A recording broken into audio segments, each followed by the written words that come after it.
world's most valuable edtech company has to pledge his house and the houses of his family members to pay salaries to his employees, you know things are at rock bottom. Byjus is India's and probably the world's most valuable edtech.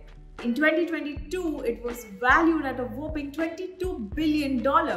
Why are we saying it could go bankrupt? Let's start off with some major facts. Fact 1.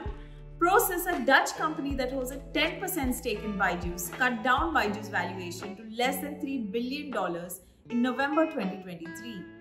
In March 2023, it had valued Byjus at $5 billion. Fact 2. Byjus has been firing employees left, right and center. In March 2022, it had filed Provident Fund data for 58,292 people. In July 2023, the number was 23,262. In November, the number is allegedly around 12,000. Fact 3. Byjus has to pay a $1.2 billion loan in the US. In June 2023, it defaulted on its loan payment. Fact 4. The Enforcement Directorate on November 21, 2023 has issued a notice to Byjus on a Rs 9,000 crore FEMA violation. Fact 5. The BCCI, also known as the Board of Control for Cricket in India, has dragged Byjus to the National Company Law Tribunal. Why? Because Byjus apparently hasn't paid the BCCI an amount of Rs 160 crores. The actual amount could be anywhere between 100 and 150 crores. Byjus users grew from 64 million in 2020 to 110 million in 2021 thanks to the pandemic. But that was as good as it got. Post that, Byjus' story has been one of high debt, inability to pay, founder hubris, letting people go, getting into trouble with the law and delayed financials, which has led to a large trust deficit. A Bloomberg report on December 4th said that Ravindran Byju, the founder of Think and Learn, the company that owned edtech brand Byjus, has to mortgage his home and those of his family members to pay salaries to the company's employees. How did it come to this? We take a look at the reasons and also if there's any chance that Byjus can be saved. Why did Prosus cut down Byjus funding? In November, employees at the company's Gurugram offices were literally thrown out by their landlord and their laptops were confiscated because the company wasn't able to pay rent. The company filed financials for 2020-21 after an 18-month delay. It filed partial earnings for 21-22 in November 2023. It said the core business of Think and Learn, Byjus, excluding all acquisitions, reported a robust 2.3x growth to reach a total income of Rs 3,569 crores from Rs 1,552 crores in the previous year.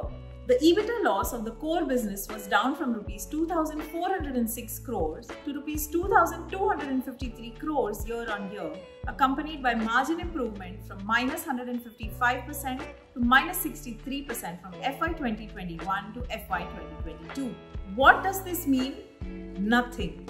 For the last few months, net sales for Byjus are just Rs 50 crores a month. Monthly salary costs for Byjus are around Rs 80 crores. The company does not have enough money to pay its employees' salaries. Byjus delayed paying November salaries. When a company has raised over $5 billion in total funding and is unable to pay salaries to its staff that has been cut down by 80%, alarm bells should be ringing. And alarm bells are ringing. That's why Prosus has lost faith in Byjus and Byjus numbers to downgrade the company.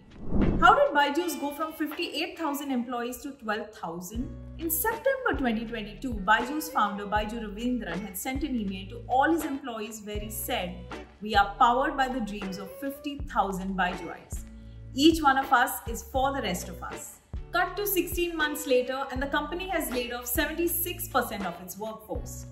A report by the Morning Context says that it is likely that the number will fall to below 10,000 in the coming months. That's a cut of over 80%. The company hasn't made its TDS, tax deducted at source, and Provident Fund payments for months now. The report says, combine them with pending customer refunds and loans, the outstanding liabilities for Byjus will cross Rs 2,000 crores. How did the numbers keep dropping? Simple. No one wants to buy Byjus products anymore. The company did well during the pandemic, but what it essentially sold was well-packaged videos in tablets. There was a lot of mis-selling that took place in the sales process. Parents were told one thing but delivered something different. When the pandemic got over, people realized that they didn't need Byju's school and in-person tuition classes were more than capable of delivering the needs of their children. Byju's didn't have anything unique that it was selling. There are several media reports that say companies don't want to hire ex-Byju's employees. They are seen as mis-sellers. Byju's bought offline coaching business Akash. An ex-Byju's employee said that Byju's salespeople began to use same old tactics for Akash, such as showing a sale in different names to distort real sale numbers or selling at low prices. Let's look at the loan fiasco. In November 2021, Byjus took a loan of around $1.2 billion from overseas investors.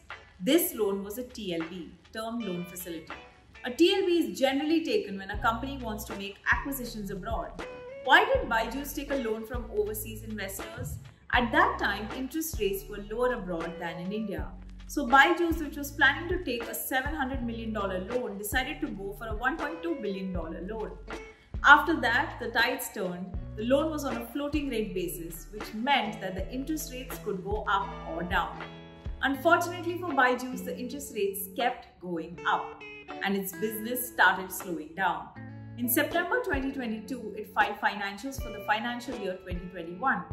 Losses had risen 18 times to Rs 4,588 crores. In December 2022, the TLB lenders asked for a part payment of the loan. In March 2023, Byjus tried to renegotiate a higher interest rate with them. In June 2023, Byjus defaulted on its loan payment. Now let's take a look at the ED troubles. On November 21, 2023, the Enforcement Directorate issued a notice to Byjus for Rs 9,362 crores over alleged violation of provisions of the Foreign Exchange Management Act. Byjus said the company has, however, filed requisite intimation contemporaneously for all FDI which is received in accordance with the eligibility criteria in law and not affected by the alleged non-filing of APR. Of course, this has to be taken with a grain of salt, as Byjus has regularly said it is on the right side of the fence until it isn't. The ED released its statement 6 months after it raided Byjus' offices. So it's not as if the ED just woke up and decided to blame Byjus. BCCI and Byjus. Byjus spent money like there was no tomorrow when it came to sponsorships. It got Shah Rukh Khan as its brand ambassador and then went on to become official sponsors for BCCI, ICC and FIFA. All sponsorships were up for renewal in 2023. Byjus said it wouldn't renew any of them. The BCCI doesn't care about the renewal. It does care about the money owed to it, 158 crore rupees. It has approached the National Company Law Tribunal at Bengaluru to initiate corporate insolvency proceedings against the beleaguered edtech company. The case is called BCCI versus Think and Learn Private Limited.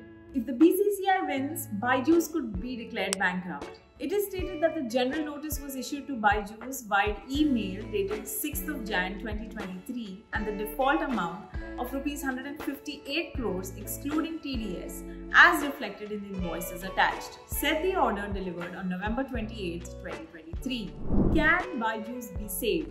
There are 3 Byjus assets that can still turn things around for the company. However, the mess in Byjus is so bad that Byjus may not be able to persuade its creditors to wait for these assets to generate income so it can pay them off. The 3 assets are Great Learning, Epic, and Akash. Great Learning offers programs in the fields of data science, analytics, AI, machine learning, cloud computing, cybersecurity, digital business, management, digital marketing, and others.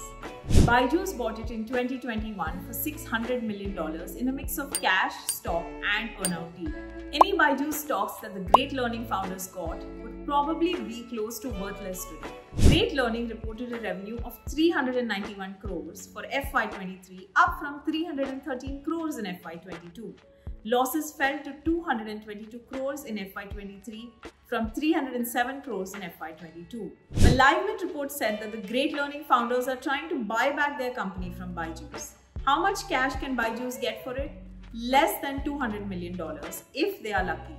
Next up is Epic. Epic is a digital reading platform for kids 12 and under with a collection of 40,000 popular high-quality books, audiobooks and videos from 250 of the world's best publishers. The company has clocked around $50 million in annual sales over the last few years. Byjus had bought Epic for $500 million in 2021, of which $100 million was paid in cash. Epic's financials have improved since Byjus took over. It can get Byjus around $400 million according to media reports. And then there's Akash. Akash is one of India's oldest test preparation companies. It is a leader in the space with over 33 years in the business and 215 centers in India. Byjus bought in for $1 billion in a 70-30 cash stock deal. The 30% Byjus shares are worthless now. At current valuations, Akash can get Byjus around $2 billion if they are very lucky. However, not all of that money will come into Byjus. Private equity firm Blackstone owns 12% of Akash. The Chowdhury family, the founders of Akash, own 18%. Byjus' parent company Think and Learn owns 43%. And in a maze of transactions, Ravindran also owns 27%. Now, Ravindran's stake has apparently been sold to Ranjan Pai. So, Byjus or Think and Learn own roughly 45% of the company. If Akash is sold for $2 billion, they will likely get around $900 million. If Byjus can sell all these companies, they can clear their liabilities. But then, will there be any business left to run?